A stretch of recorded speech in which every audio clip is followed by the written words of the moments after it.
Okay. Good evening, everyone. Can everybody hear me? Yes. Yes, we can hear you, Joy. Okay, thank you very much. It's good to have everybody. All right, I think we're good to start.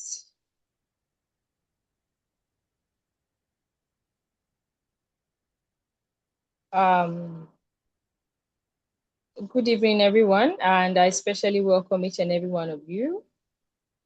Please, if you can hear me very loud and clear, and if you can see me, can you just give me a wave? Just give me a wave. Just give me a wave so that I will be sure to start. Because I'm having a little bit of network challenge. Okay, yes, thank you, Jacinta. I can see you. Thank you very much. Yes, can I see more wave? Can I see more hands, please? Yeah. Let's see. All right. Okay, thank you. So, good evening, everyone, wherever you're watching from. Good evening, good afternoon, good morning. You're all welcome to this very important day, very important session. As we all know, today is International Day of Families. It is a day the United Nations have set aside to remind us of, the important role that families have, in the foundation of every society. And then we know that families are the foundation of, life. This is where life begins. This is where values are learned. This is where emotions, are felt. This is where there's bonding. So today we're going to be talking on a very important topic, which is family relationship and then mental health. How is this two linked? And then what do we need to know about mental health in terms of families? I know that a lot of times when we talk about mental health, everybody has his own perception or view or understanding of what mental health is all about. So today we have very rich panelists. We have very, very rich panelists that are here to break it down for us, to explain to us. We are here to learn. We are here to also unlearn on some, areas that we have not been doing well. Probably we don't even know better.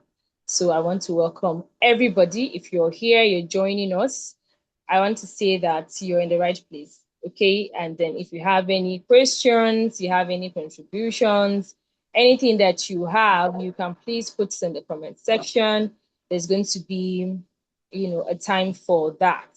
So please feel free, open your ears. If you have jotters, jot down, anything you need to do to get the most of this session today.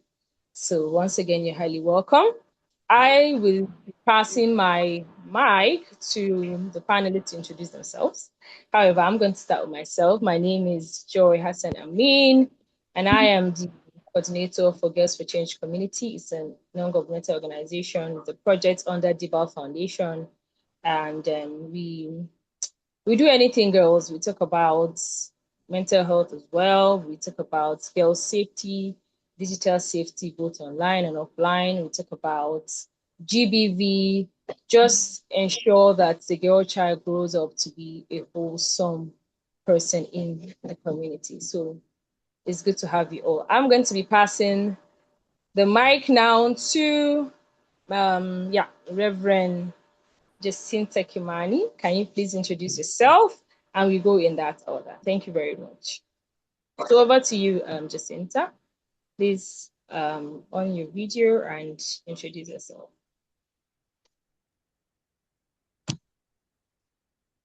If Jacinta cannot hear me, we can go over to, I can see Mr. Ishaku Ibrahim Dangana. Can you please introduce yourself? Okay, hi everyone. My name is Ishaq Ibrahim Dangana. I I am a humanitarian aid worker with Corporación International, and we support in food security and livelihood. And one of the sector we also support is protection. So thank you for having me today. I hope we have a good one. Thank you. We are very privileged to have you, sir. Thank you for honoring our invitation. You're highly welcome. And do we have Reverend Jerry on the line? Pastor Jerry?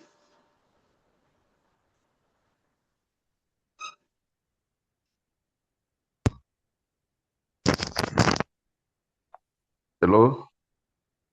Yes, sir, we can Can hear you you. hear? Please go. Yeah, we can hear you loud and clear. Yeah. Hello. Good evening to you. Good evening. Can you hear me? Yes, sir, we can hear you. We can hear you very loud. Oh, thank you so much. My name is Pastor Jerry Daniel Malbi. I'm a pastor with Living Faith Church and a parent and also a businessman. So I'm into all this mental health for some times. That is why I'm privileged to come and be part of this great program. So I really appreciate the privilege given to me in order to be part of the discussions here. Thank you so much. Thank you very much. We're also privileged to have you. Thank you for honoring the invitation. Do we have You're Dr. welcome. Ladi? Dr. Ladi, are you on the line? Do we have you? Can we have you, please? Yeah, I'm here. Okay. Thank you. So, good day, everyone. My name is Ladi Amos Chabri. I'm a researcher, a veterinarian, and still a student in University of Jos. I'm happy to be here, and I'm grateful for the opportunity to participate in this session. I look forward to a very meaningful and engaging discussion to learn and then to also contribute. Thank you. Thank you so much. We're also very privileged to have you, ma'am. You're highly welcome. Do we have Reverend Kimani? Are you here with us now? Yes, I am. Can you hear me? All right. Yes, we can hear you. Please I'm so introduce sorry, yourself. I lost connection earlier. Yes, I mean it's okay. Just But it's the I'm common well. thing. Yeah. All right, thank you so much. Good day to everyone. As you've heard, my name is Reverend Kimani, Jacinta. Yes, I am a pastor, an ordained minister with the Deliverance Church of Kenya. Wow. And then I'm also a family therapist, marriage and family therapist. I'm the founding director for Ophir Family Care. The work that we are establishing is very old, working on it very hard, but lastly, currently working with the Scripture Union of Kenya as the National Family Coordinator. So we work with children and we work with the families in school and in churches. Thank you. I'm a student as well. Yeah. Wow. So a student Very interesting. and a mother and a grandma. Oh, yes. Okay. We're Thank so honored to have you, ma'am. Thank you so much for taking our time to be with us. Thank you. So, as you all know, I said today is International Day of Families, and these are our panelists. So, please stay tuned. We're going to be having a very rich conversation. Without wasting much time, I'm going to go straight to Reverend Jacinta Kimani. Yes, so we're going to start with you. You're going to give us a professional background on, what mental health is all about. It's something we need to know, exactly what, when we talk about mental health, what are we really talking about? A lot of people have misconception about what mental health is, there are myths around it. So just give us that professional background and then just, start the flow for us. So over to you, Jacinta. Yes, so we have, Thank you. 7 minutes for that introduction. Thank you so much. Thank you so much. I am glad to have colleagues in the mental health, who are also going to contribute to this conversation.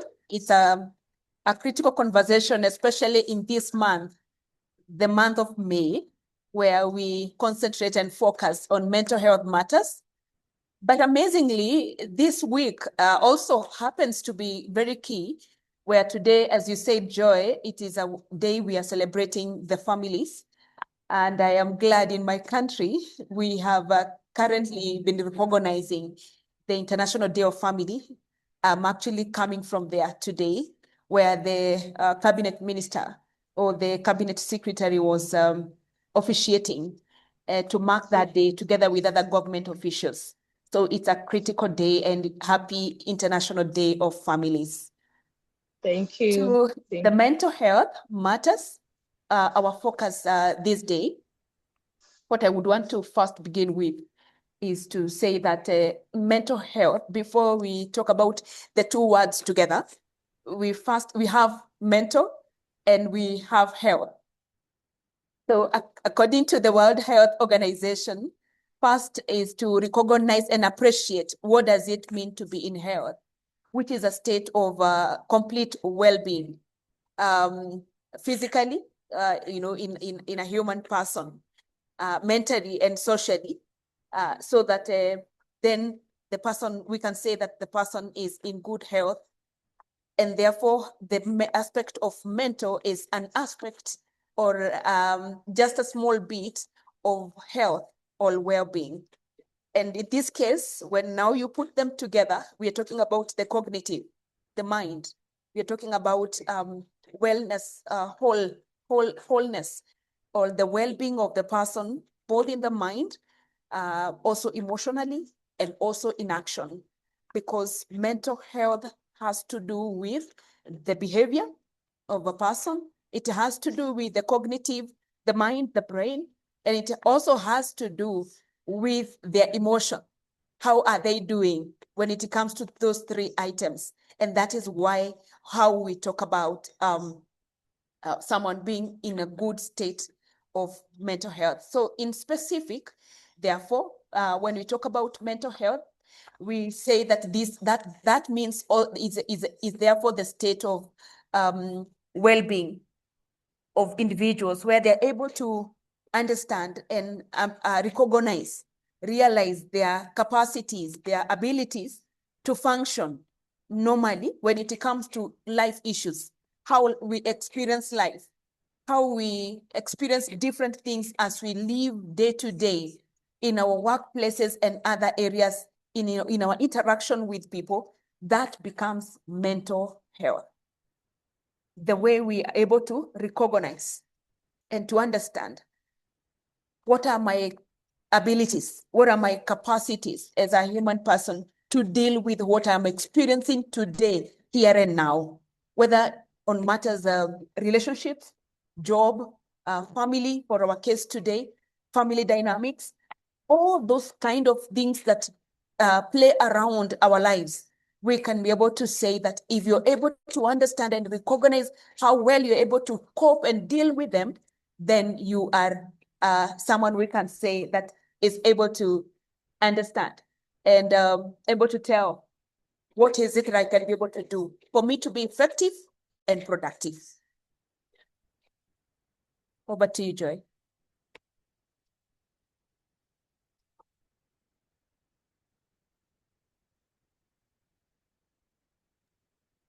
Thank you, Reverend Jacinta, for that excellent, introduction and mental health. I'll just take this moment to just say a big welcome to our colleagues. I can see Shiko in the call. I can see Helen Balami. These are all mental health professionals that have been actively working on issues around mental health in our society. So a big thank you for joining this call, and everyone else who have joined this call today. We appreciate and will say a big thank you. So I'll pass it now to Dr. Ladi to just share. I think she's sharing her screen to just let us know what is it about the family. We talk about family, and for some, family has been the greatest form of support. Dr. Ladi, if you can hear me, you can please share your screen so we know you're ready once you share your screen. For most people, family has caused them so much joy, they feel loved. But for so many people, families have caused them pain. And therefore, it's important for us to have this deep conversation around that. Yeah. So I will allow Dr. Ladi to.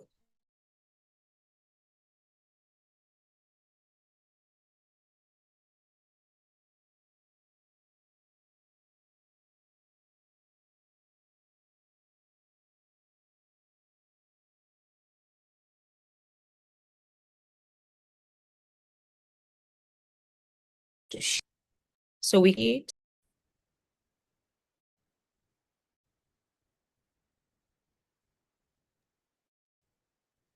I'm trying to on my videos. Okay. So maybe you can unshare and then start sharing it. Or you can take it to the first before taking it on full screen. All right, thank you. Okay. Yeah. Thank you. So you can share again and then start from the beginning.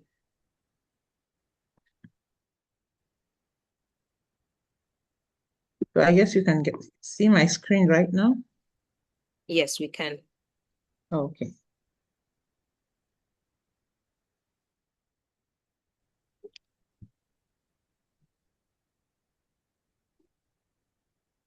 Beautiful. Okay. Thank you.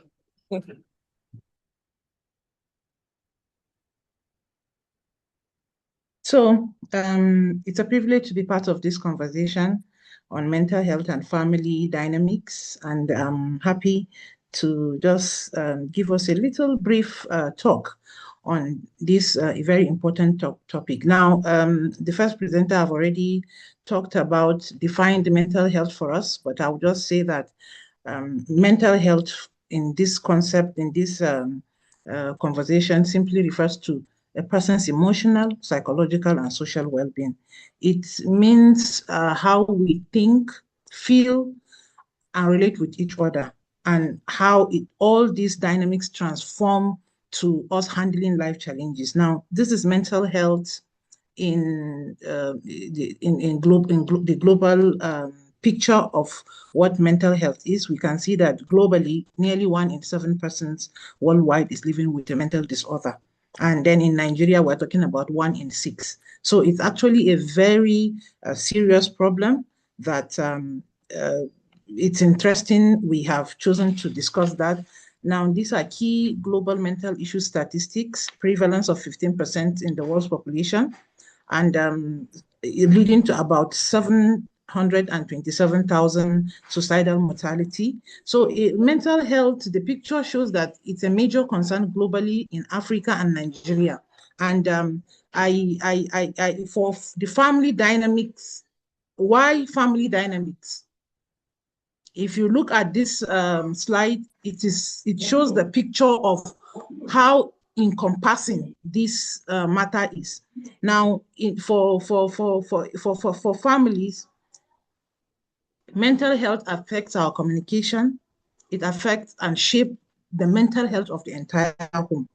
Now, we all know that family is the smallest unit of the society, and it's a place where people learn to love, trust, communicate, respect, and then find emotional safety.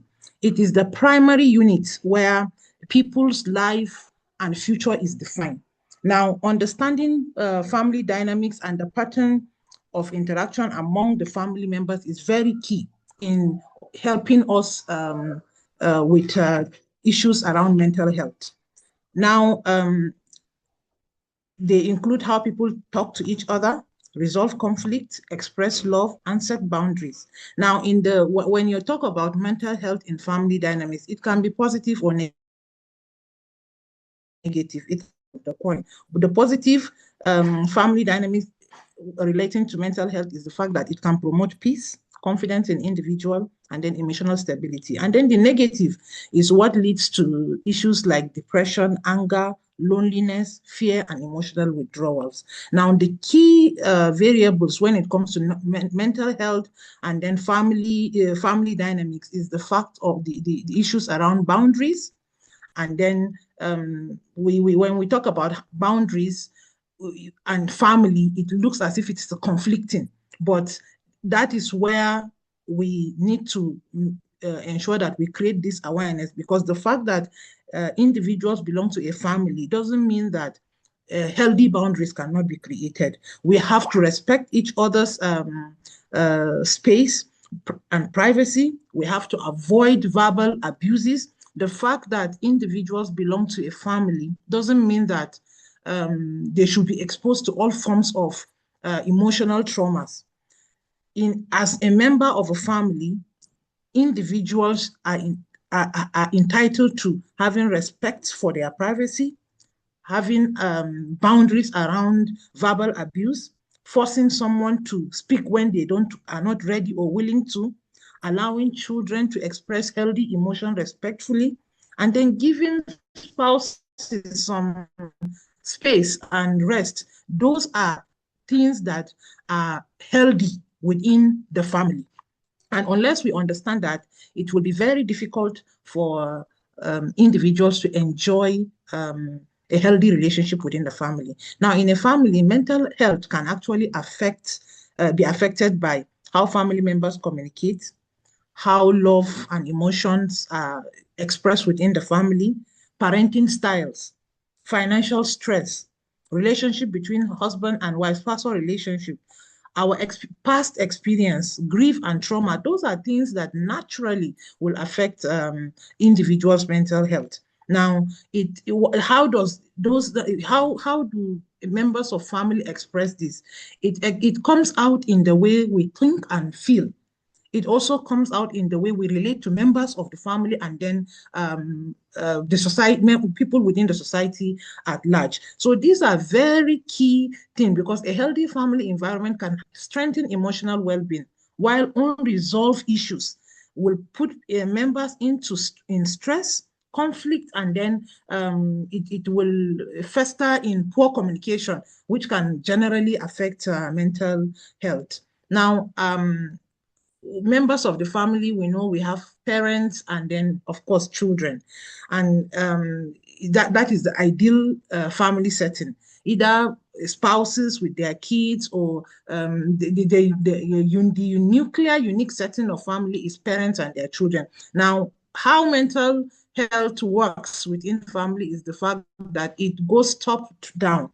It is what the parents and spouses are able to establish that flows down to the entire family, and then the community, the people, individuals find themselves. So marriage is, so let's say family relationship between spouses is not just about companionship. It actually involves emotional responsibility. A partner may be struggling silently, but may appear strong. So the need for us to support our partners and then create a very healthy environment within the family setting is very important. But one of the major problems we have is people don't seem to understand when individuals are struggling emotionally. But there are very key warning signs. And this is just few among many, because from this particular slide, we can see withdrawal or silence is actually a sign of emotional struggling by a spouse. Sleeplessness, when a person that is used to sleeping, all of a sudden the person cannot sleep.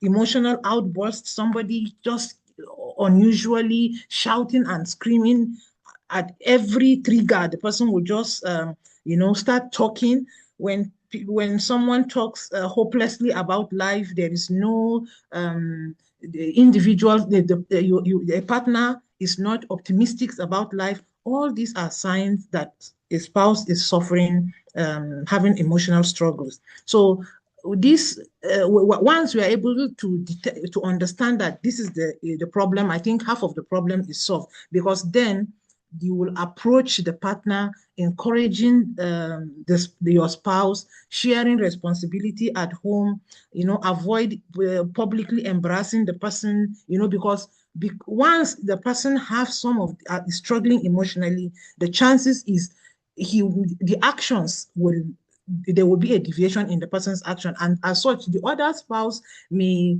start being unable to understand, and out of that confusion the person may be embarrassing the other spouse, creating a scene that will further put the spouse that is in emotional struggle further into depression and anxiety. So once we're able to identify that, we can these are practical ways we can support each other by avoiding mockery, being able to listen to the person before advising, encouraging the person, and then giving time, being patient. And then when we realize that these are major issues that we couldn't handle ourselves, we make suggestions for counseling and professional help. Now, what are those emotional supports that a family within the family members within the family can give? Kind words of encouragement, listening without judgment, being physically present for the person, of course, praying, and then offering practical help when the person needs. Giving simple words of kindness can go a long way to support members of the family going through emotional trauma. Families can protect mental health by intentionally creating a home environment where love, respect, and emotional awareness thrives. I would like to conclude by saying that mental health, it is not an individual issue. It is actually a family concern. When families choose compassion, healthy boundaries, forgiveness, open communication, the home becomes a place where health, healing, safety, and growth will take place. Healthy mental health within the family system is actually a key to healthy society, healthy communities, and then a better world for all of us. Thank you for listening. Wow. Thank you so much, ma'am. That was very rich. We've learned, I'm sure for me, I've learned a lot. Thank you so much. Thank you very, very much. I'm sure a lot of people here, I'm sure we've learned, we've listened. So if you have your questions, please drop your questions in the comment section, because very soon we'll be responding to these questions. So thank you for that very rich conversation. So Reverend Jerry, are you with us?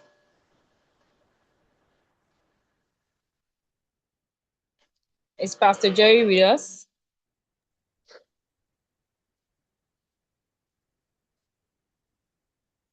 Okay, maybe he's off for a while. I know the network is quite challenging for everybody here. So Mr. Ishaku, can you hear me? Are you with us? Yes, I'm with you. I can hear you, and I can hear Right. everyone. Yes, of course. I'm sure the net is very good in Sudan. It's not as bad as it is here, right? Yeah, it's a global thing. Sometimes you may have hitches with the network or the devices, and it's fine time to time. Yes. Yes. So I pray it's going to be in our favor this night.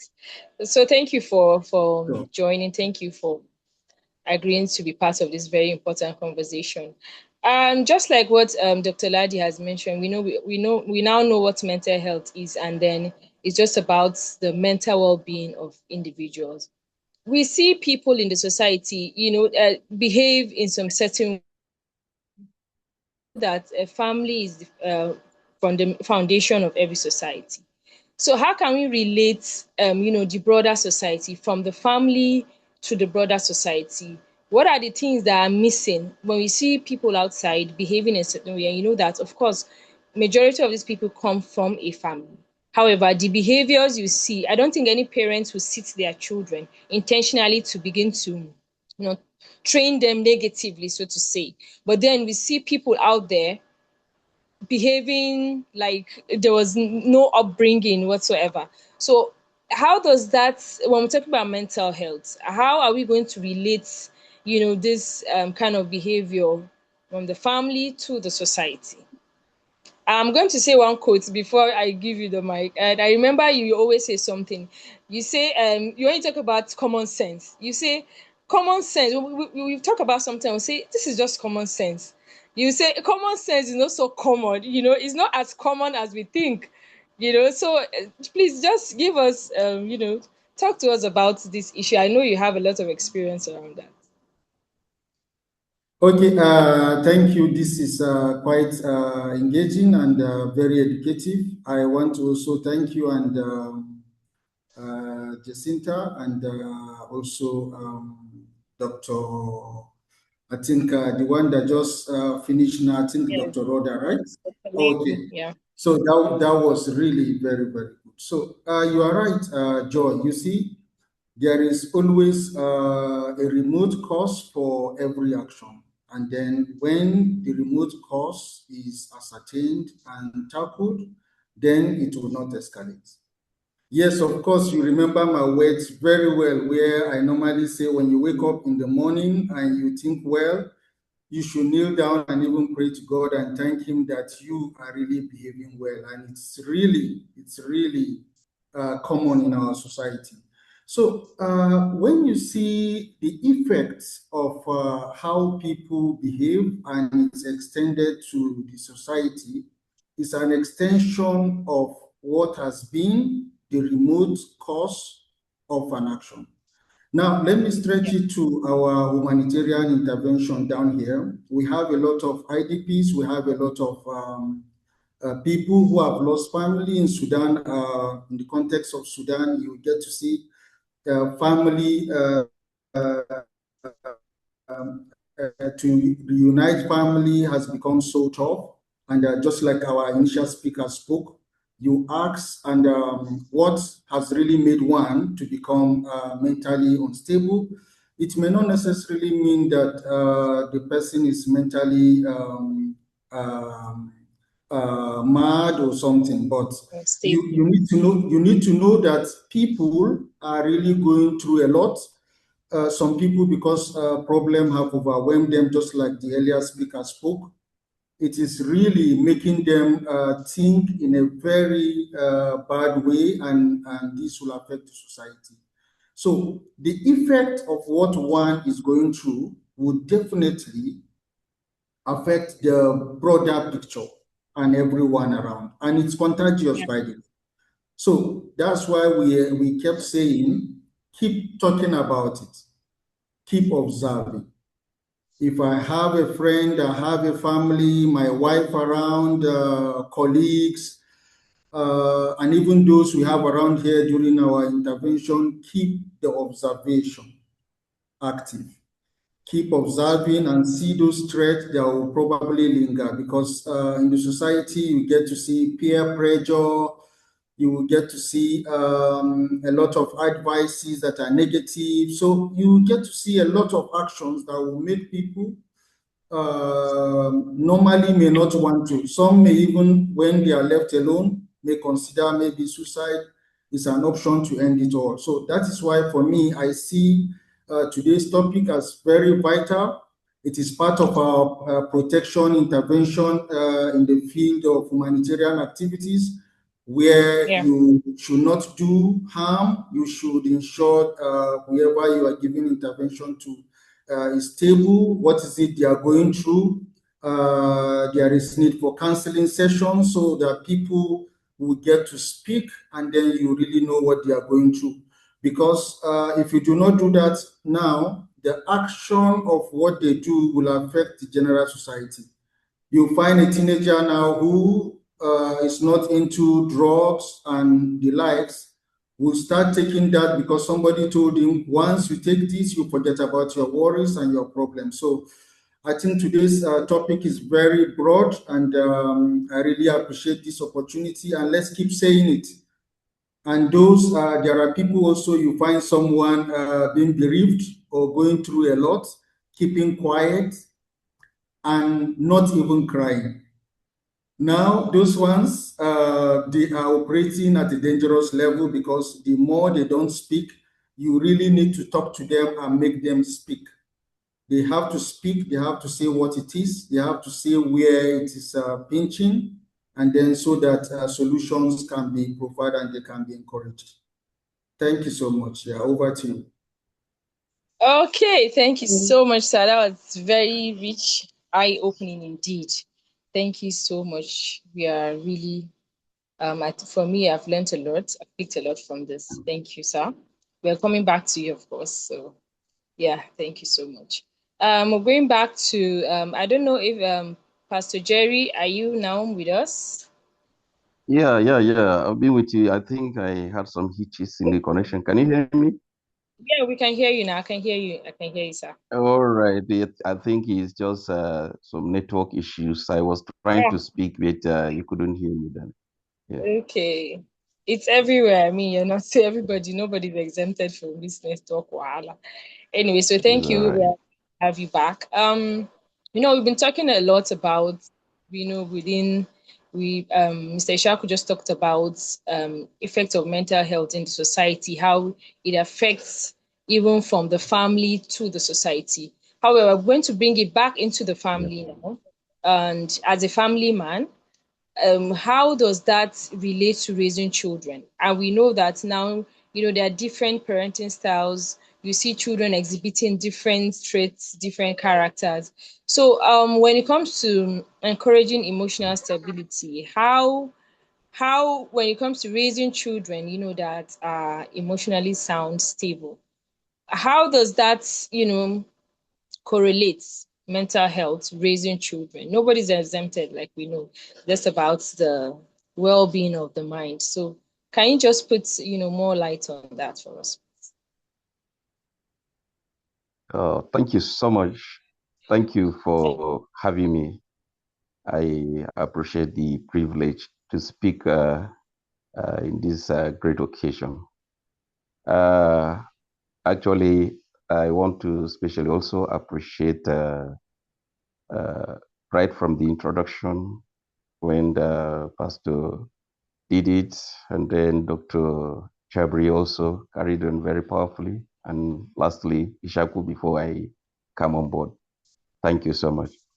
Now, I just want to make this clear that children mental health involves reaching developmental milestones, learning healthy social skills, and managing emotions. And it affects how they think, feel, and act. Now, what to pay attention to as a parent is the significant changes in their mood, their behavior, because from stage to stage, the child develops. And that is very, very important. If you pay attention, sometimes you will see the child was lively, but just of a sudden, the child becomes very sad. Fear sets in. You will see social withdrawal. You will see poor performance in school and the likes. So majorly, the causes of all these are the environment, the community, or violence or trauma the child is passing through. That is where the family is very, very important. Now, as a parent, I just don't want to chip in more especially scripturally, because if you look at Ephesians 6, verse 4, the scripture made it very clear. It says, admonishing the fathers, it says, fathers, do not provoke your children to anger, but rather admonishing them in the Lord. So what he's talking about is sometimes we parents, we tend to forget. As parents, we want to exercise our parental authority, but we also pay attention to the children, that what we do to them also affect them mentally, and you can affect the child in his social life and even his spiritual life. You see a child at home will be moody, but the moment he's out with his uh, colleagues, the child will be very okay. So what is happening as a parent, if you observe the changes in your child, you need to do something on time. More especially when children are developing, during their developmental stage, which virtually all of us have passed through. When we're approaching the adolescent, you discover that a lot of influences comes from outside. But once the child is emotionally stable at home, that child tend to get over it and wiggle himself or herself through. But more importantly, as parents, one of the ways you can be able to stabilize your child when it comes to mental health, establish connections and routine. Establish such a connection with your child so that the child can be able to trust you to some extent. Secondly, build a strong relationship through undivided attention and consistently daily schedules. You can be able to observe your child from time to time. When you build a strong relationship with the child can reveal to you some things that is affecting him or her while you don't even think that thing is happening. For example, can you hear me? Yes, sir, we can hear you. Hello? Please go ahead. Yeah, we can hear you, Okay, sir. okay. Go ahead. Yeah, we Now, can hear you. okay. For example, now you can make a daily schedule, like at mealtime, bedtime, you tend to talk, Yeah. be free with the child, show the child that, okay, you are a friend and you're not only a father. So once the child is comfortable with you, he or she can be able to express himself or herself for you.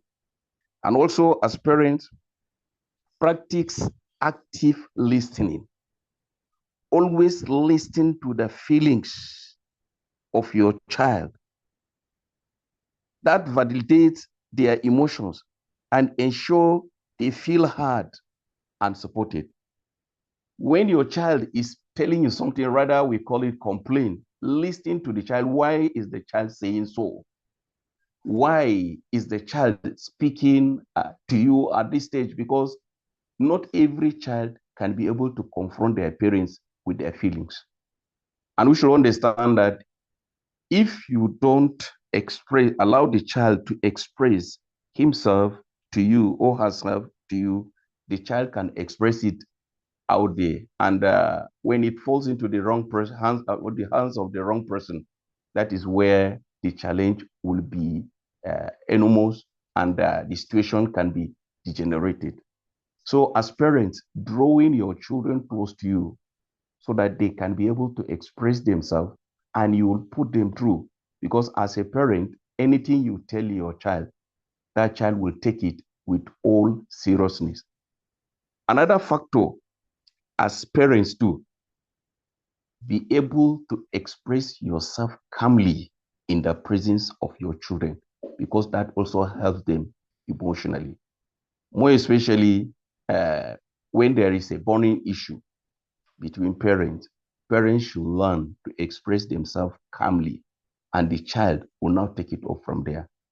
But in a situation whereby the parents are having conflict, the parents are not in good terms, the parents always overreact, those children will also be observing and be learning. And before you know it, when they see it going better in other places, when they see it, the interaction between other parents and their children are better, that is the beginning of their challenge. But I know that with the little I've said, our children will also be encouraged. And when we see children, we can be able to reach out to them and help them so that they will have mental stability. Thank you so much. Thank you so much. Thank you so much. That was very rich. I picked a lot. I had to even jot down some things. That part that you mentioned, we should encourage talking, mealtime, Yes, bedtime. God will help us. yes, God will help us as parents. So I attended a program where someone was talking about mental health, and they were talking about the relationship, how we could bring our children closer, talk to them, listen to them, and all the new parenting styles that we have these days. And then someone mentioned, he said, they didn't have all of those, parenting styles or all those soft parenting styles. However, they turned out okay. But one thing that struck me was when the speaker said, you might turn out okay because maybe it's just you, but not everybody turned out okay. A lot of people in the society, just like what Mr. Shaku mentioned, is because the foundation from the home, they didn't get that, Yep. foundation. They didn't get that care, that emotional stability did not start from the home. So I Exactly. think it's we need to do better as parents. Thank you, sir. Thank you so much. And I'll You're try and be welcome. talking to children during bed during bedtime. It's That's very interesting. important. God will help us. Oh. Thank you so much, sir. Thank Yes. you. And so I just want to pray back to Reverend Kimani, Mrs. Kimani. I don't know if you're still here. Mrs. Jacinta Kimani, as Yes, I a am, consultant. All Jerry. right, as a consultant in your field. And I just I know there's still gap when we talk about mental health. Yes, I don't know if a lot of people are beginning to talk about it. However, as a minister and also a professional, I want you to give us that link. Most times when you talk about mental health, especially in the church, let me bring it down religious now, especially in the church, people see it as you acting on a lack of faith basis. You talk about, oh, I'm not feeling okay, my head, I'm feeling depressed, people begin to say, no, speak life, do this, do that. And then it makes people not to talk about it so much because they will just begin to see them as, they lack faith. But then how can we, normalize talking about it from the faith aspect and to, talking about from the faith aspect and also as a professional? What are the gaps that you see and how can you help us to communicate better? Thank you. Thank you. Thank you so much. That's a very key one as we come from the family and the community and the Yeah. way mental health matters are perceived. I think in Africa, we have been enculturized where we think mental health as someone who is psychotic. Yeah. When you talk about you are suffering from stress, you're suffering from a certain distress, you are dealing with deviance among parents, among children with parents, that is seen or perceived as someone who is, who is walking around the road and picking papers and, with tatters. And that is actually not the case. Like we have defined and we have helped to demystify that Yeah. mental health is about behavior, just behavior, just the way you are thinking. What are you thinking even right now? If we are to ask each other, can everyone write what they are thinking right now? Is that thought, oppressing you, or is it giving you unrest? What is it that it is doing to you? That basically it. And therefore, in the religious circles, creating more awareness, because as a society, we are coming from that stigmatization of mental health matters. So if we could be able to emphasize, create more awareness, sensitize more leaders in the church and in the Yeah. mosque, wherever we are, the religious circles where we are, we could help demystify matters to do with mental health. But I also find that among the leaders in the religious circles, that's also an area we may want to concentrate on, because you're asking yourself, when the shepherd is taking care of the flock, so who is taking care of the shepherd? And Yeah. most times, because you're a religious leader, because where I see it, people look at you as if you do not have problems. Because I'm Problems. a family therapist, my children must be aligning That is not the case. The fact that you are a doctor does not mean that you can treat yourself. In the church, the fact that you pray for others, most likely you could be praying for them while you are terribly sick, almost to the intensive care. And therefore, among the leaders, one of the things that needs to be taken care of is possibly having programs that we are shaping to specifically focus on the clergy, specifically focus on the leaders. That's one of my passion areas. How do we take care of these ones who are taking care of others, so that you can create a space that is safe for them and secure for them to come out, because it is not very easy for them to share with their followers. If they had a need, including the therapist who is in their neighborhood, it's possibly somebody who knows them. How would you go to someone to say, for instance, I have a marital challenge, to someone who is your member? Of course, they forget that we operate with ethics, but that's the other category and approach we could use to be able to reach to the religious circles, both with laity and also with the leaders. But the last one I would want to mention, and this has to do with awareness, especially in the church. If you think about what programs are we doing, and that's the next item, the third one. What programs are we doing? When you're making a program for the church, for where you you go to gather, how many of those are focusing on the mind? How many of those are focusing on the well-being of the family? How many of those are focusing on behavior, normal behavior of human beings? Why? When we're talking about the family dynamics right now, Dr. Ladi talked well about some of the dynamics we are facing. For instance, economic crunch that we are facing right now. In my country, we just woke up today to find 5 shillings on top of the fuel prices. So some of these things that are happening day to day, they're affecting everyone. And as we do that, the fact that we are in the congregations, it means that we need to meet people at their need. We need to meet people real time.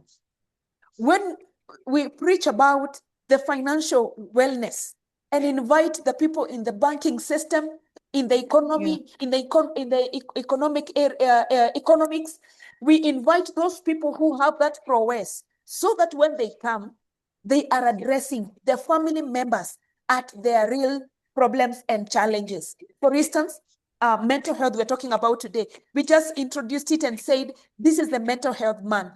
In my congregation, in your congregation, do you have something that is talking about mental health within the 4 weeks? Actually, there are 5. This month, there are 5. The 4 Sundays, or the 5 Fridays or Saturdays where we were fellowship, that talks about mental health. So looking and focusing on the leaders, focusing on the laity, but more so programming items that are related to the family dynamics and mental health matters. Yes. That way, we now proceed to demystify mental health issues and just talking about it with ease in the congregations. Thank you. Thank you so much. Thank you, ma'am. That was indeed very rich, and you just reminded me of something. I saw a clip of some ministers that that was captured, and you see them. Some of them were collapsing on the pulpit, and this is just it just sent a reminder that they are also human beings.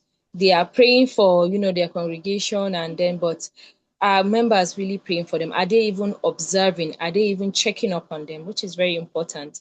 And just lastly, what you mentioned about talking about mental health in the church, I think is something that we need to start encouraging in our local churches, to begin to talk about, bring a specialist, brings a professional to talk about it. A lot of people, I tell you, in the church are passing through a lot. I mean, they are going through so many challenges emotionally, health-wise. They cannot even speak up because who is going to listen? Who is even going to be there to give them the guide that they need. So I think it's something that as we go back, we should encourage it. Let us have seminars, talking about mental health in the church. Very, very important. So thank you very much, ma'am, for that very rich conversation. Thank you so much. I think we have a question. I want us to just before I give Dr. Ladi, I saw a question that is related to what I actually wanted to throw to her. So let me just read it here. It says, how can a family going through a mental health crisis? Dr. Ladi, are you with us?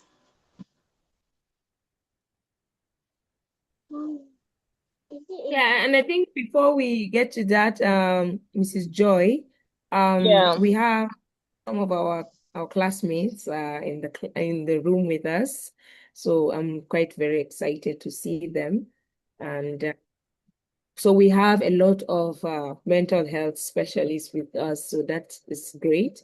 So we can open it up in case they also want to chip in their expertise. They can also feel free. So because of the security, we had to lock most of your ability to unmute yourself. So please, if you want to say something, you can just raise up your hands and we can always give you an opportunity to share. Thank you. Okay, that's very interesting to hear. So we have, if you have questions, drop it too, because this could be your only chance to get a professional answer. So I don't know. Do you have anybody you want to bring up, Kona? I can see Shiko. If Shiko, you want to say anything, and our other colleagues also are here. So if in case you Okay. just want to say something, and I'll be very happy to have you say something, you can raise up your hand and just say in the chat box you want to comment, and I can just allow you to do that. Thank you.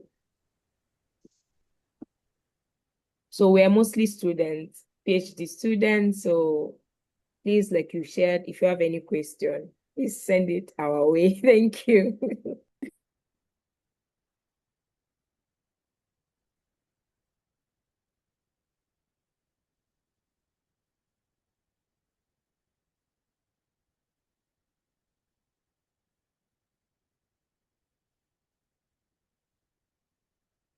I think Dr. Ladi, if you can give it a try, then we can open it up to the audience if they want to add on that. Yeah. I'm not sure I heard the question well. Okay, let me read out the question. I wanted to get back to you on the family, but then this Okay. question is in line with what I wanted to ask. So let me just get the question. It says, how can a family going through a mental health crisis overcome the stigma and stereotyping and then seek help for their loved ones? I think this one, let's say maybe in times of maybe spousal support, how can they seek help for their loved ones? For me, before you asked about this question, I remember a personal experience that happened. I think some 5 years ago. It's personal to me because my husband lost his immediate elder brother, and it was a very sudden death. So after that death, it was so shocking. It affected him that he was not even talking about it. That he's in fact, you could see that he's already depressed because of that incident. He was not talking about it. He was acting cool, like it's okay. When you want to talk to him about just to console or just to talk to him, he will just be like, don't worry, I'm fine. However, you're seeing that this person is not okay. So in this particular, just the like, how can you even seek help for that loved one? Some of them don't want to open up to even that help. So, but then what is it that you want to do? It's hurting you seeing your loved one going through, a mental breakdown. How can you come in as maybe a wife or a husband in such situation? Thank you. Okay, so thank you. So I will start responding by saying, highlighting this major statement that even has been is scriptural, that the power of life and death lies on the tongue. to be very honest, one of the things that family members don't usually do, or members within the family don't usually do, is that issue of respecting individuals' space and position. And once we can approach any member of the family that is having some form of mental health issues, by first respecting the person, that is the beginning. So when you respect the person, the words that you say to the person will go a long way. And how do I mean by respect? Someone is going through a mental health issue, and then all you keep on doing is reiterating to the person that you are going through a mental health challenge, you need help or something, that will not bring a solution to the problem. So yes, you identify, as a person, you identify that this family member has a mental health issue. The next thing is, well, I think the first thing will be to pray. Pray for the person. Then the way you approach the person and talk about the issue with concern rather than being judgmental will will be a deciding factor. Now, how the person relate to it, if the person is open to it, and maybe at the first mention, the person is open, agree with you that yes, what you are observing is true, because most often than not, almost 90% of the time, the person going through mental crisis will not agree he or she is going through it. Most of the time, they don't believe that they are going through such a crisis. So it's one of the very difficult things, when somebody agrees with you that, yes, I'm going through this, you want to offer help, that is easy. But a lot of the time, they do not agree that this is what they are going through. So you approach them respectfully. You don't approach them with condemnation, rather with encouragement, and then continue to push it to see if they will agree that this is the problem. Then you now offer help. But so long as they do not agree, there is nothing you can do. Maybe the next thing you should also think of doing is seeking help, bringing in another person, because that familiarity between the two will not allow. Some people don't want to be vulnerable to even the closest person they have. So if you notice that you keep on pushing and the person is not yielding to the fact that, and agreeing with you that he or she is having such a mental challenge, you let it be. So long as it is not life-threatening, the person is not suicidal, you just give it time. With positive words, with words of affirmation, with encouragement, it will work wonders. But once you take your time and then you feel this issue can be life-threatening, then you go out and bring someone that is qualified, because that's another major issue. We don't have people that are trained and qualified to handle mental issues or mental health issues. People just come and they talk from the wealth of experience they have without putting into perspective the issue this particular family member is having. So it's really the first primary care that a mental health person is going through can come from a family. And then it is all around how it's being communicated, respect for the person's boundary, and even respect for the person's personality, and then being patient will go a long way. Now, the issue of stereotyping, it is actually a very big issue, because in most cases, it is the society we live in. We actually demonize mental health issues. And then most of the time, we presume the end. So once you notice somebody is having issue, or you are already making conclusion, so we have to start teaching our members within the family, educating them on issues around mental health, making them understand that these are normal things, and then open everybody's eyes to see that these mental issues are things that there are times that I'm stressed, and I make my daughter understand that, see, this stress is actually taking a toll on me. Can you give me space? I communicate. I tell her, please, I need space for myself. I need time. A lot of times I will go into the room. All I needed was rest. So I will close the door and then have that rest. But I don't do that I communicate. I will tell my husband, see, I need rest. I will tell my children, I need rest. I just need time and space for myself. So when you can communicate properly, and then you can carry members of the family along in the matter, I believe the outcome will be different compared to what we are seeing. Thank you.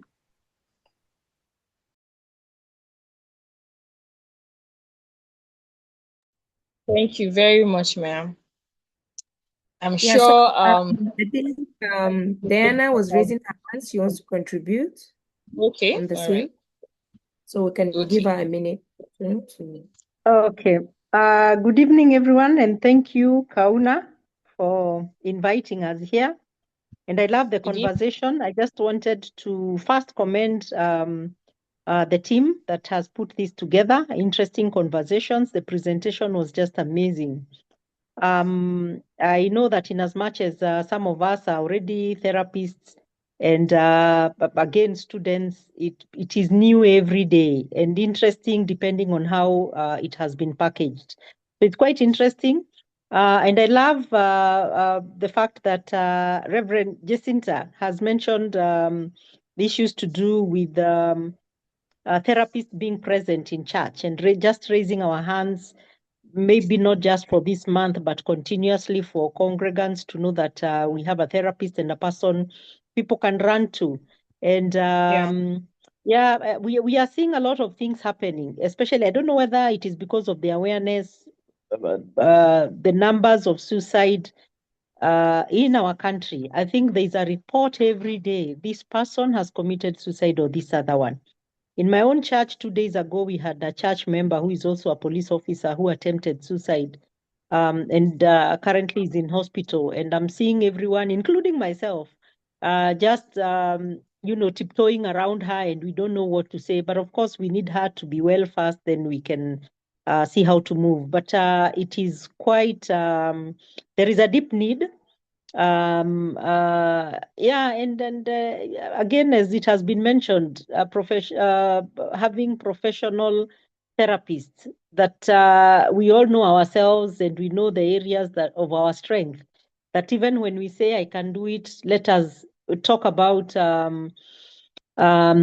areas where we are really conversant in, because we have therapists who are scared of trauma. We have therapists who are very good with children, adolescents, and all that. Yeah, so just raising our hands and being proactive and just throwing ourselves out there. And I know sometimes it's not easy, especially knowing that you, the therapist, also needs to survive. You need a token. And sometimes in churches, people assume it is going to be free. It is going to be free. So I don't know. I don't know how people can go around that so that, then it is very clear that maybe in as much as in the month of May, we are here for you, it's going to be one free session. What happens as we move? I think that has been my challenge. Whenever I offer free services, everybody brings their brother, their sister, their uncle, and all their neighbors.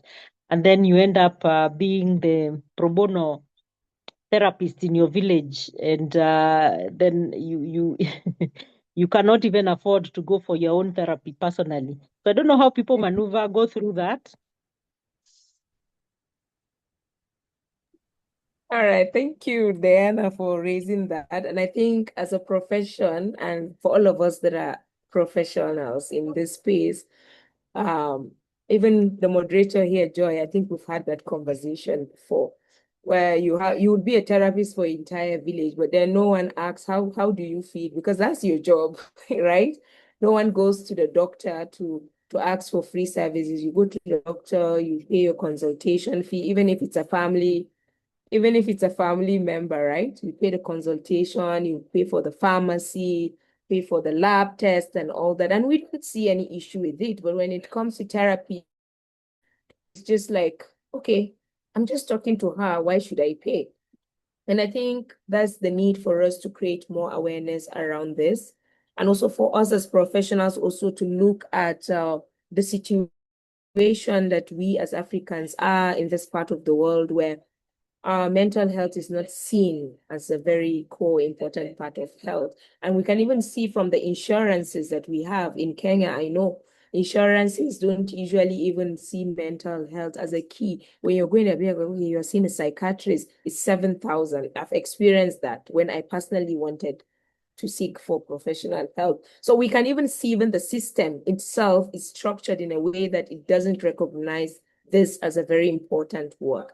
And we won't keep quiet. We'll continue to talk about this, to create this awareness, and to let people know that this cannot be free services every day. For the fact that we are here today, it should be a paid service, but it's not, because we are creating awareness. And also the conversation also needs to go back to the church, to the community.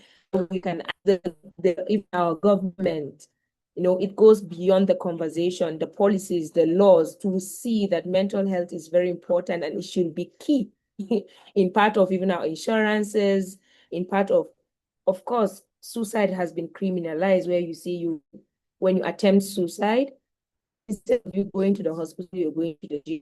Because why are you trying to apply yourself to the government? Because the narrative, even now when the law has been reversed, see it, okay, it help, it doesn't change the structural issues. And now a lot of awareness need to be done. As from you, people who are listening to us today, thank you. So I'll allow Shiko also wants to say something. Please unmute. Thank you so much, Kauna, and thank you for just being able to bring this conversation. I wanted to respond to Diana's question. I'm in America, so I just wanted to share a few of the things that I have seen, and maybe as you continue to advocate, you can start somewhere. So where Diana said that people assume it is free, that's not our case here. It's totally different. But I have seen in our churches that we do have counseling, and our pastor always talks about it and says, but you have to pay something small. So maybe the conversation also needs to start in churches where they know there are these professionals, and they have to pay. You have to pay something. So for us, we tell them you have to pay something. Like literally, it's nothing. For example, many of the therapies, maybe it's $150, but we charge maybe $25. So it's so little. And the other approach is we do that, and then we ask them, do you have your health insurance? I don't know how health insurance works in Africa, but that's another approach. Like Kauna, what you were saying, you can start advocating for that and just ensuring that it is part of it, because currently in America, we have seen a trend of where people are disappearing, and most of them are Africans. They're disappearing, and the next thing we hear, they died. So there's a need for sure for these conversations to be normalized and just people reach out. So thank you so much for what you're doing. Thank you.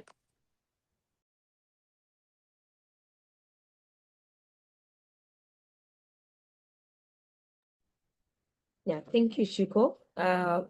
Joy, if you're there, or we can just look at the other questions. We have,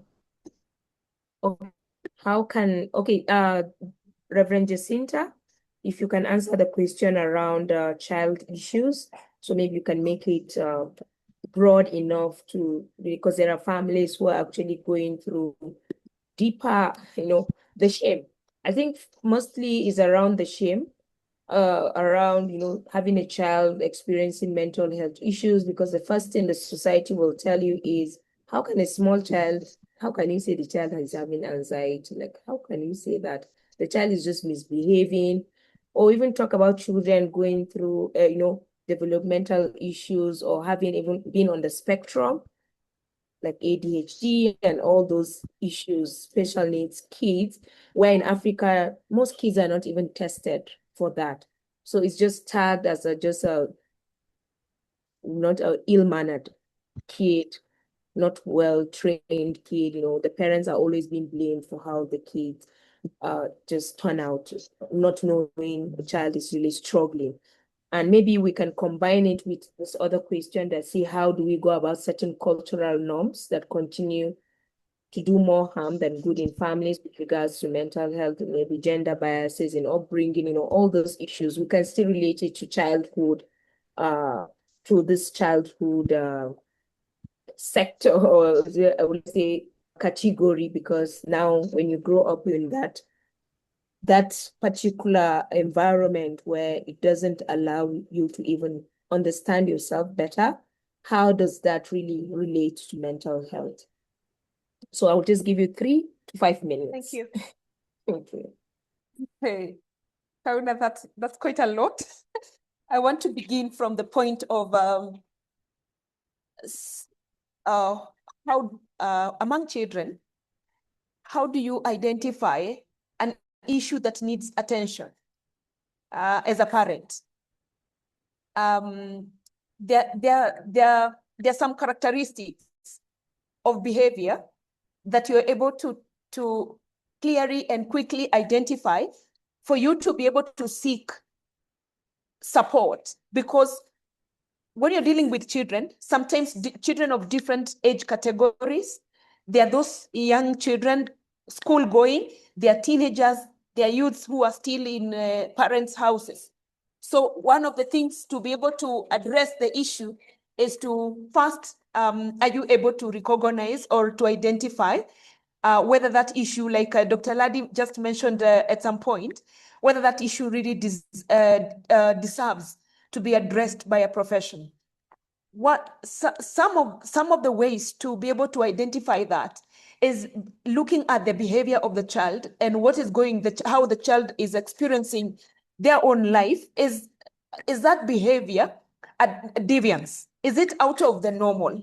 Is it an issue that is out of the normal? You know, there are normal children behaviors, but there's a behavior that you literally can be able to tell this is out of the normal. So is it a deviant behavior? And number 2, is it distress? Is it causing the child or a family member to really not be able to function or to be able to take care of their daily? You remember we defined mental health as that ability to be able to do your work and to be productive in your daily work. So is it distress? Is it a distress? Is it distressful? And number 3, is it dysfunctional? Is that issue, is that behavior, is that experience dysfunctional? In other words, if a child is going through something or behaving in a certain way, is it causing them not to be effective, not to be functional, not to really be productive in whatever they are doing? And lastly, is that behavior dangerous? Dr. Rad talked about, and I think the earlier speaker also talked about suicide. Suicide, you know, self-harm. If you got a child cutting themselves with a razor or with something else, they're just harming themselves, they're biting themselves. That's a dangerous behavior. And therefore, those 4 aspects are able to help the parent to identify a mental challenge or a mental ailment that is, you know, that the child or the family member is having. But the other bit is, where is it coming from? The other aspect, where is it rooted? Because if this is a deviance because of the mother does not come home early, the parents are dismissing the child, where is that issue coming from? Most of the times, sometimes we find these children who are crying all over, you know, they are clingy, they don't want the mom to leave. Why does the child not want the mom to leave? Is it because the people that they are left with are harmful to him or to her? What is the root cause of that behavior? So if the child is cutting themselves, for instance, one time I got a client, a young girl from, you know, in Form 2 in high school, and the girl could not open, you know, the sleeves of the sweater. She couldn't open. So one day I asked her, would you mind to remove, it is so hot, would you mind to remove your cardigan? And the child really detested. So I realized there is something. So we went on a journey slowly. And that is how I learned that she has been wearing that because she's full of cuts. Why are these cuts? It's because the mom left her at 3 months and never came back until she was 12 years. And therefore, where is the challenge? Where is this issue coming from? As a parent, as a community member, you're dealing with children. When you understand where it's coming from, then you're able to get the necessary support. And lastly, the issue of how can there's a question, how can family support a child who is going through mental health illnesses or challenges? I think you said it well, Kauna, setting, and also Dr. Ladi, setting boundaries, being able to explain to the family members that this is what your brother is going through. This is the issue. Actually, this is what your mother is going through. She's taking this and these medicines at this time, explaining, communicating to the other family members what one of them is going through, but also setting boundaries. If a child, for instance, for teens, and that is where most of the times these issues come from. If a child needs space, Dr. Ladi, you said you need space. So if a child needs space, just the way you tell them to give you space, also give them space. Give them space, allow them to experience what they are going through. They could have had a very tough day in school, but as a parent, we want information every time. We want to ask all the questions. One day my child told me, Mom, I don't like it sometimes when you keep on asking me how school was. And I'm thinking, you mean? Okay. So I realized that I would want to ask, is it an open-ended question so that it is not basically about, it's also how did the school environment treat you? Something general so that the child can be able to appreciate that. Otherwise, I would want to say that allowing that communication to go through in the family, setting the necessary boundaries, and as a parent also, what you tell them, respect them also. Be there to, what you don't like being done to you, also help them and also do it not to them. And that way, we become supportive to people, to children, especially teens and youths who desire to be supported. But also, many times, it's very sad sometimes to carry the stigma in the community, in the village, when you have an unwell child. And especially nowadays, the issue of ADHD.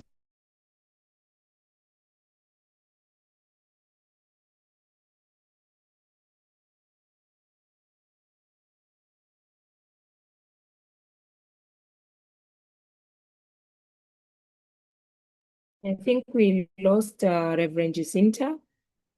I understand the network issues as well.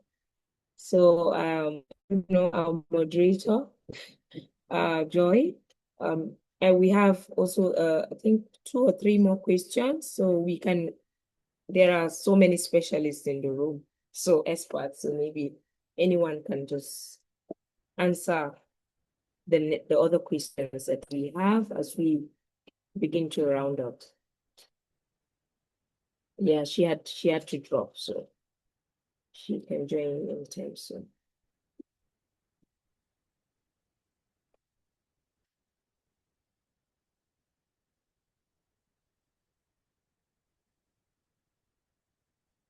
So I think there's a last question. I feel we live in a country where most parents don't even know what trauma is. So in such situations, children grow up with trauma. So my question is, at what point do adult children realize that they are having family trauma, and how do they recover from it? So my able colleagues in the room, please, if you want to just shed a light, a minute or 2, you can please just indicate by raising your hands and I can unmute. I think as an African child, we all understand what family traumas are, but maybe we don't name them. And I believe that is the issue that is a norm in our society where we don't want to name it. We just say, okay, we've been treated badly. I don't like how I've been treated and all that. But now naming it as trauma, I don't know if Dr. Helen, if you are able to speak, maybe I will just assign that to you since no one have raised their hands. If you're in a position to speak, to just answer this question.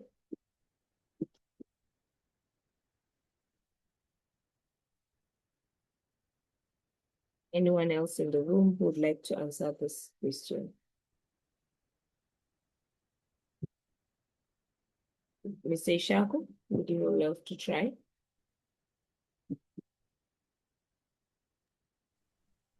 Sorry, if you can do a recap of it again. A call distracted me. I was trying to stop a call on my phone here. So if you can do a recap of the question once again, of course. The question is in the chat box. I'll read it out again. I feel we live in a country where most parents don't even know what trauma is. So in situations, children grow up with trauma. So my question is, and let me admit, Sintaba. My question is, do adults realize they're having family trauma, and how do they recover from it? Okay, thank you so much, Kauna. So on this, this is a very practical and fantastic question, actually. I think I grew up from this group, and I will actually admit that yes, most of us grew up from this kind of environment, and it has an effect from generation to generation. And I was also beginning to start doing same for my children. I think like for a few years now, I tried also to stop from what has happened in the past.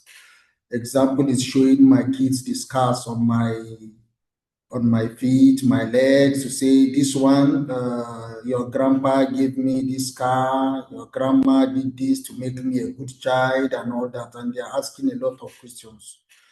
So did you not explain to grandpa what happened before that he inflicted those strokes of cane on your body and all that? So it's a situation where you have to start curtailing and start changing the system. Now, if in a country where such trauma occur, I love what the speakers have been saying, you have to come close. You have to be part of the situation. You have to understand the feeling of everyone.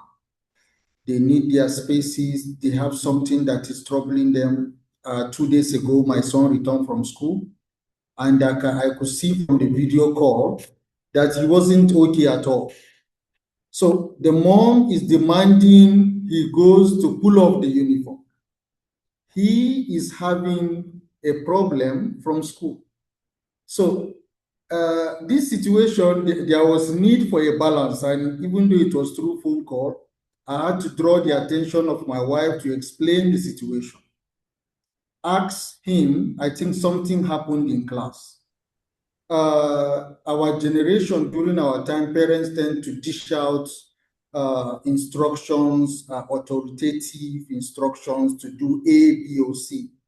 So these have a long way of shutting down the mouth of these kids, and then they are not able to say where it hurts them. And so that trauma is unspeakable. You are shutting down justice, just like you going to court before the judge, and the judge do not want to hear the defense counsel or even hear what you have to say as a defendant, and more like you are being sentenced. So this trauma has a way of having effects on children and families, because you have sentenced people and you have refused to allow them air out how they feel. So I am beginning to change the dynamics from my generation. So we all have been saying it. We have to keep this sensitization on. We have to keep saying it. We have to keep emphasizing the need for allowing people to say how they feel.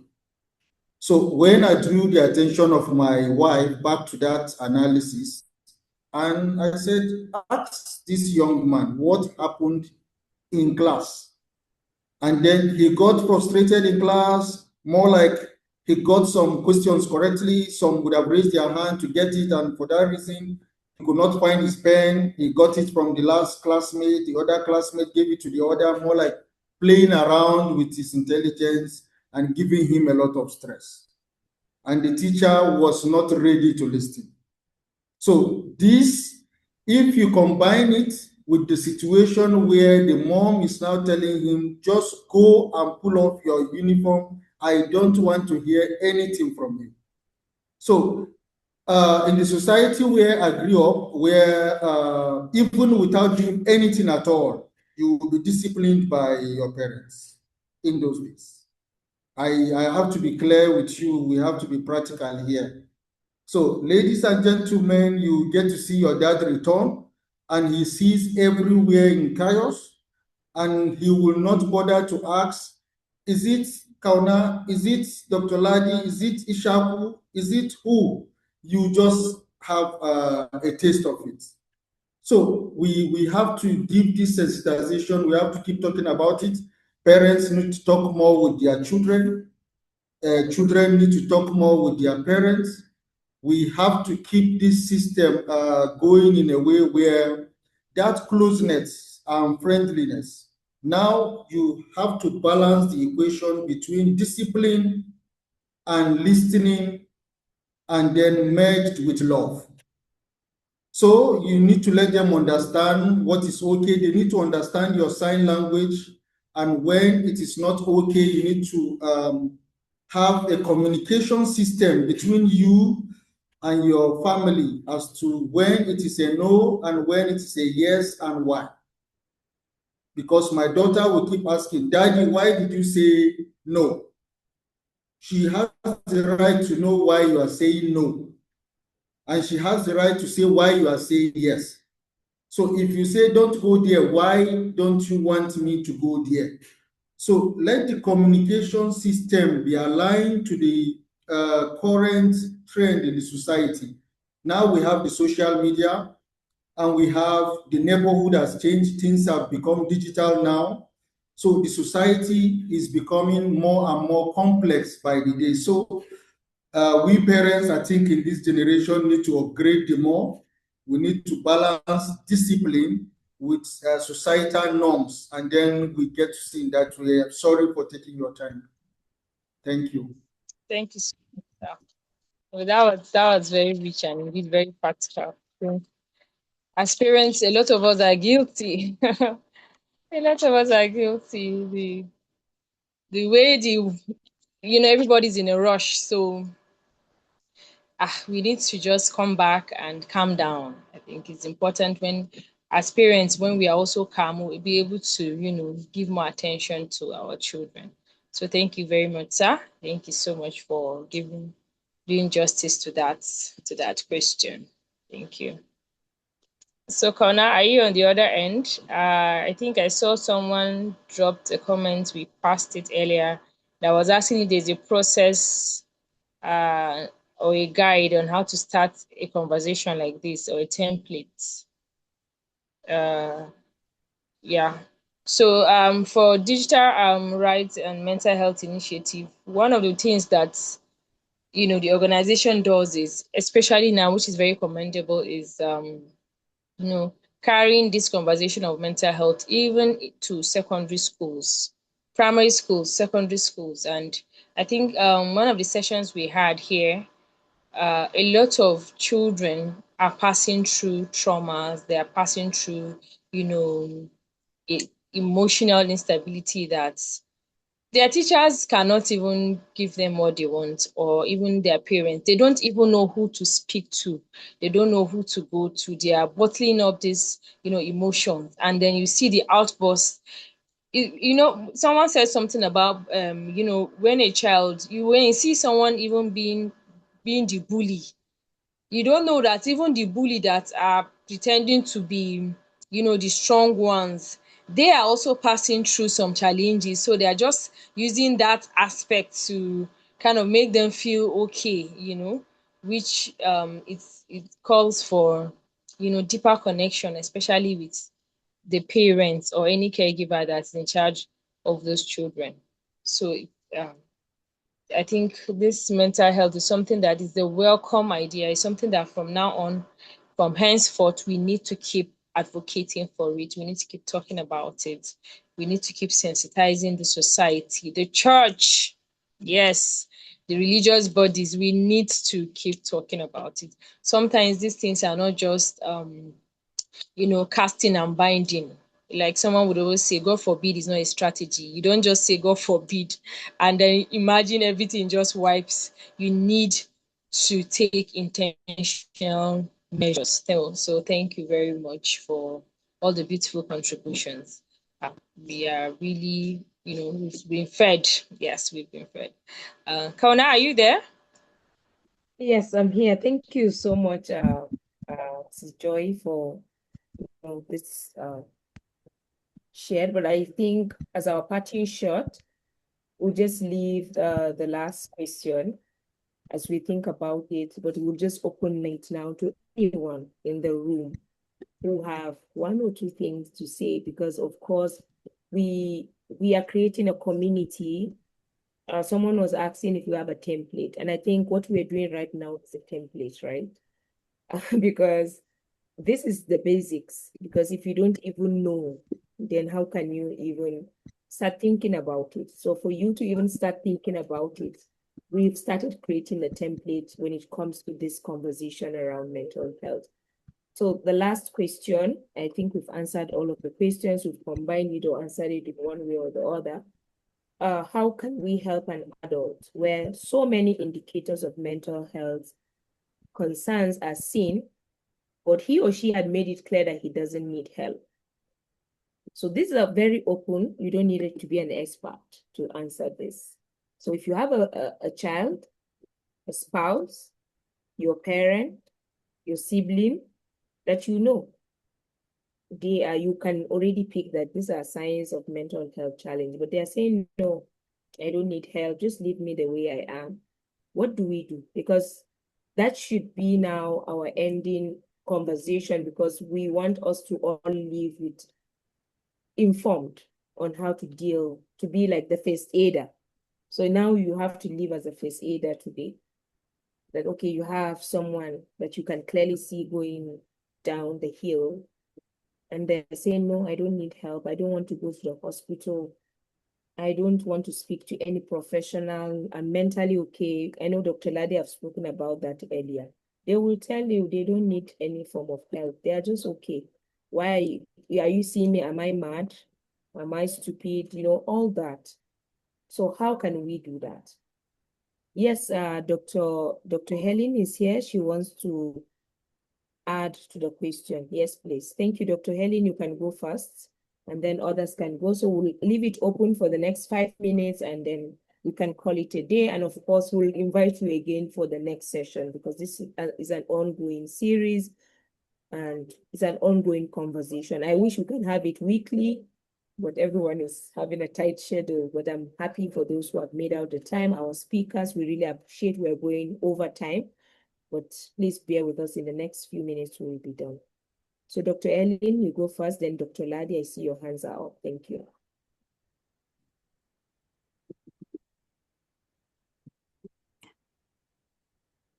Hello, everyone. My name is Helen. So I'm speaking from the United Kingdom. I'm hoping that my answer will be relevant to everyone wherever you are. I wanted to speak about the trauma question, but I think because the moderator said we finished, so there's no need. Let me just say a little thing about if someone say, can you please hello? maybe just answer? There's need. We don't say there's no need. If you can please just chip in something on that, we'll be very grateful. Thank you. Okay. Yes, Okay, no worries. I will just be very sharp about it. I think with regards to identifying whether, the question was, well, how can we identify and how can the person heal from it?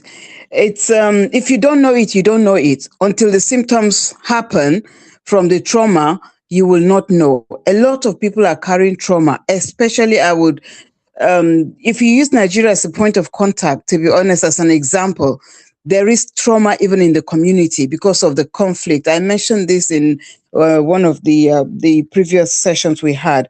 And there is tension in the community. There is a lot of trauma because of the insecurity, the conflicts going on around the country. It's not just in the north, but around the country generally.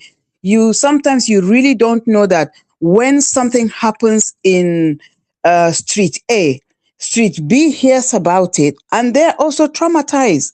So people don't know the impact of trauma, that it has ripple effect. So it's important that trauma is taken seriously. But as I said, that people may not know that they are going through trauma until the symptoms actually happen. And trauma can heal when you seek help.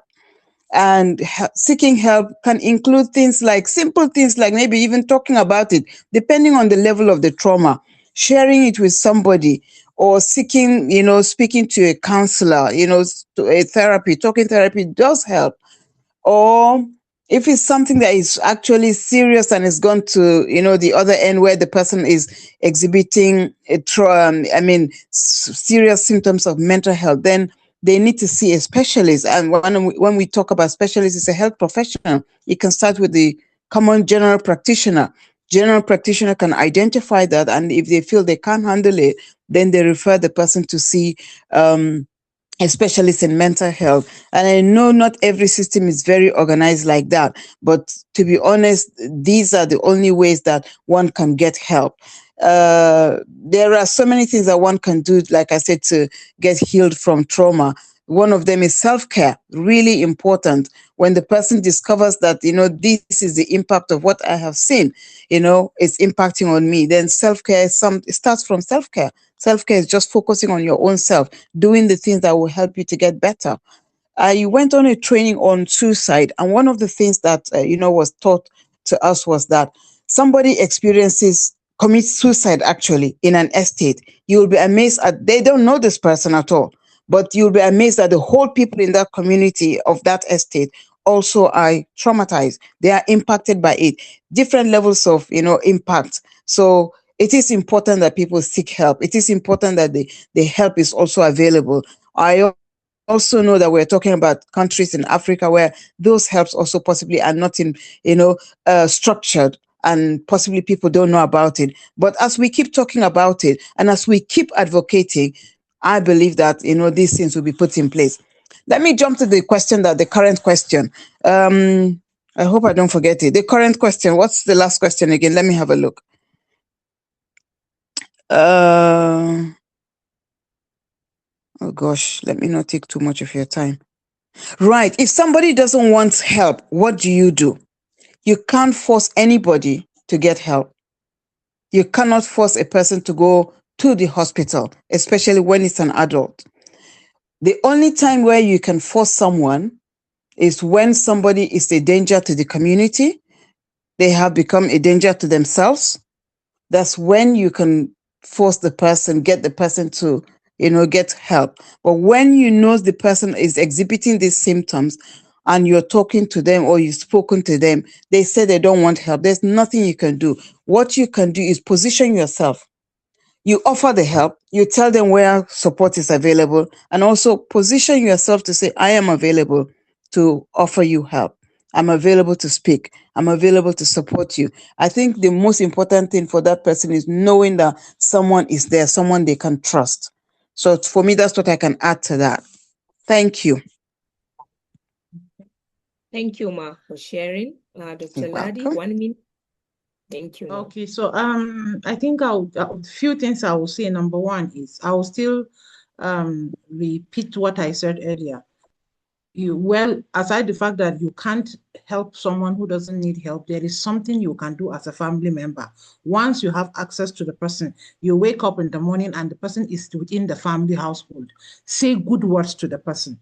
The effect may not be as evident as one may expect, but over a long period of time, you keep on saying affirmative word, kind word, and I'm talking about the one that is not life-threatening, then I'm very sure over a period of time you will see result. But when it comes to the issue of everyone being responsible on the matter of mental health, I think beyond such discussions that create awareness, we can also have take bold steps by correcting unhealthy norms when we see around. You see a parent shouting on his child, and then immediately he shouts, you see a child, coiling in. You can just educate the parents. We keep on educating people around us within the household, the danger of the very little things. Somebody was asking, how do you know? When you have malaria, there is fever. And then when there is fever, there is inappetence and all that. So when it comes to mental health issues, there are very evident and key signs that you will see. In children, you will see them losing concentration. A lot of time we say, no, this is how this person is. Nobody is born and made moody. Situations make children and even some adults the way they are. So what we need is we should need careful careful observance. We should be sensitive. Most of them, you will see there are certain triggers that will bring out the signs more obvious. And once we are fortunate, maybe for a child that have been raped, you will see how once she see, there are certain things when they see you see them react in a certain way. It now gives you room to get into a deeper conversation with such and then offer the help. If you feel you can't offer the help, you will lead the person to where they can get. Most importantly, we need to continue to create awareness. Let everybody knows that this is a normal phenomenon. Mental health issues is not an incurable disease. It is something that the earlier it's been addressed, the better. Now, even in the worst case scenario, it also have a medical solution. When people are depressed, we don't leave it like that. We assist, we help, we make recommendations, medical interventions. We don't trivialize it. A lot of times say, what is this? You can just snap out of it. Some people, they can't snap out. It is like somebody who is in a well. You need to throw a rope, encourage the person and guide the person and to pull him out of the well with whatever help you can. So I really appreciate the organizers, and my network has been very funny. I don't know if I will have opportunity to say anything again, but this is very quite exciting to me, and I hope to do more of this with you with time. Thank you very much. So thank you so much. I don't know if there's anything else from our other speakers. Unfortunately, we're running out of time. I wish we can stay longer, but we're getting out of time and people need to go and sleep. I know for my colleagues, Reverend Jacinta and all my Kenyan counterparts, this is very late. When I mean very late, really very late for them. And it's a huge sacrifice. One of our speaker, Mr. Ishaku, I know it's very late also from that end. So I really appreciate it's a huge sacrifice, but I think this is worth it and this is what we need. This is what our society needs. And if the little we can contribute, and I think it's a great honor for me to always host you. I will keep disturbing you. I always tell my speakers, I will always disturb you to come back again, because we cannot have enough of this conversation. So I don't know if there's any parting shots from our speakers while I give just the last talk and we call it a night.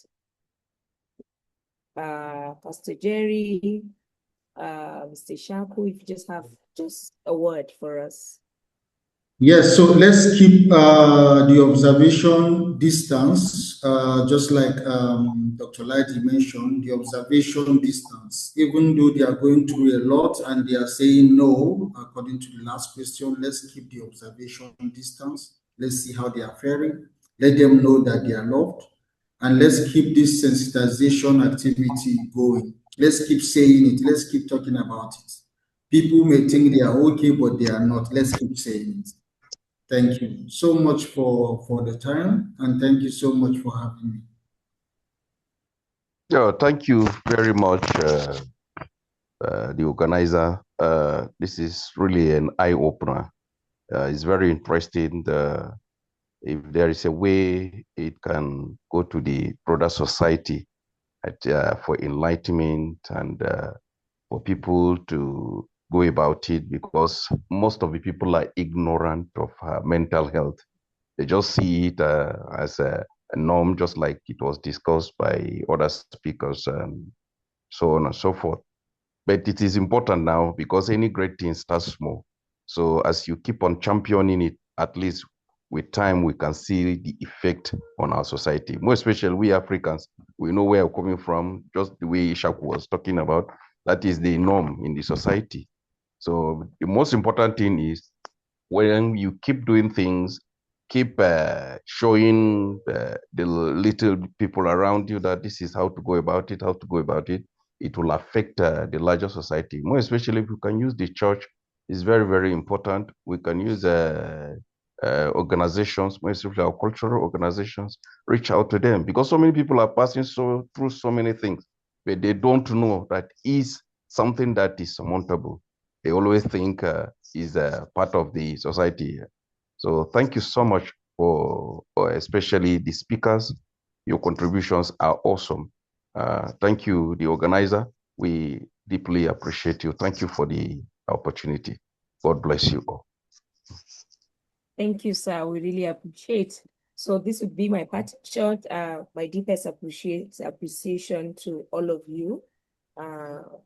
Deep appreciation to the speakers, the time, the effort, just to come up with what you're going to share with us from the wealth of your, the wealth of your experience as spouses, as parents. I personally have learned a lot. I've written a lot from this, and I hope that we'll have this over again and again. My organization is called Digital Rights and Mental Health Initiative. I'm a clinical psychologist, and I'm so passionate about this issue of mental health. I am from Borno State, for those who don't know. Maiduguri, growing up in Maiduguri, the crisis, the insecurity and all that has shaped me to be where I am today.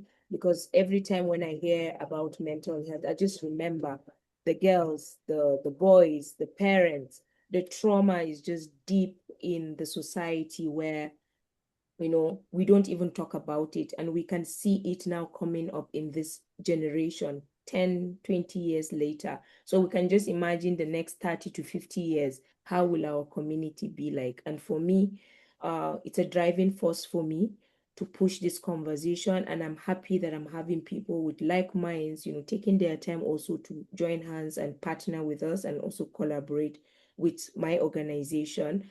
I know we have Sarah too in the background.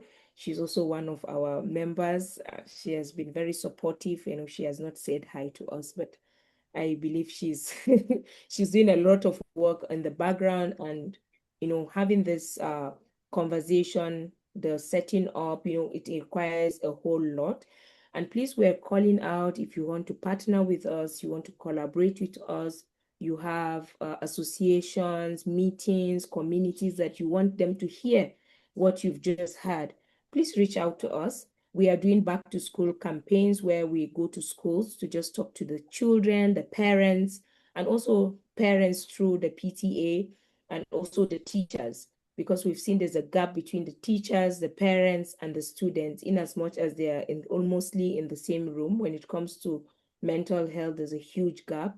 And hence we are trying to see as an organization, how do we bring things together where the parent, the teacher, and the child gets the whole support that they can get, a community where if the teacher can pick and observe any mental health challenge in a kid, they can be able to communicate that with the parent, or the parent can pick something and be like, okay, can you observe this behavior? Because I can see this happening. What happens in the classroom? How does my kid, paying attention to those details, because we don't do that. We just wonder when the kids come back, we just want to check their assignments. Once they are done, that is it. The relationship, the nitty-gritties, the small emotions here and there, it's very important. And as an organization, that is what we are championing. And also through our Women Digital Futures Africa, where Sarati is a co-founder, where we reach out to women and kids as our priority, especially even from where we're coming from. What does being a woman and a girl in this generation really mean? And the kind of society we're coming from as Africans. So please, if you want to hear any more information, our email address has been dropped in the comment section. Always reach out. Of course, we need funding to do all this work. So of course, we are open to any kind of financial support as well, to reach out to more children, give them writing materials, books, and all that. So you can check our Facebook page with the same name, Digital Rights and Mental Health Initiative, on LinkedIn, the same name, on Instagram, so you can see our outreaches that we do, and we intend to make it broad. And thank you to our moderator, who is also one of our partners. She always does our back to school campaign in Kanu. So please, I will allow her now to just say a little about her own organization and what she does, and also how we've been partnering. So we are open to partner with more people. We have a fellowship where we train women, It's called Safe Tech Fellowship, where we train 10 women per cohort, and we intend to open it up. So we need facilitators, teachers, and Dr. Ladi, I'm already booking you in advance, Mr. Ishaku. I'm booking all the speakers in advance because I can see them to be great, mentors, because we're looking for mentors, people who mentor young women to see beyond, what the society looks like, especially if you're from Borno State, all you're thinking of is when it's the bomb going off. So there's no, you looking at yourself, being a founder one day, being someone who empowers other women in the next few years. So we're trying to see how we can also empower them economically, give them scholarships to proceed with their education. So there's a whole lot we're doing, and we need more hands. So please, if you're willing, kindly email us in whatever way we can just partner, and we're happy to work together. Thank you. Mrs. Joy, I will allow you to say your parting shot as we go. Okay, thank you so much, Kauna. Thank you, everyone, for giving us, part of your wisdom, because I'm sure you have so much to give, but because of time, we are very grateful. I'm just like Kauna said, we are partnering. My own organization is the Bal Foundation. It's a non-governmental organization here. Our headquarters is here in Kanu. We have an office also in Maiduguri. And there's a project actually running right now. It's called the G4CC Girls for Change Community, where we, do campaigns, advocacy, sensitization, just to, enable the girl child feel safe in her community, in her own environment. We talk about a lot of things, from gender-based violence to health, hygiene. We are just preparing those girls, to grow up into wholesome beings, to grow up into, girls that we want to see in the future.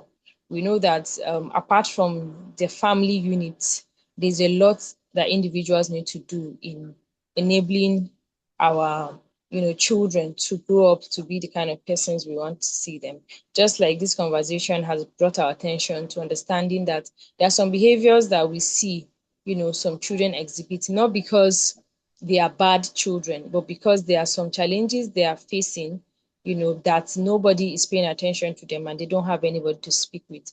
So we have safe spaces in schools where we go, we talk about, just general well-being. We have engaged with a lot of girls that have been traumatized, girls that have been raped, and you could see that some of them have never spoken to anybody about it. Some of these girls, even in their homes, by people they trusted, people they call family, and they never shared it with anyone.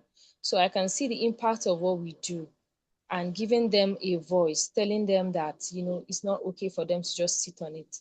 It has opened their eyes and it has given them, a platform to speak. So it's something that we are not stopping.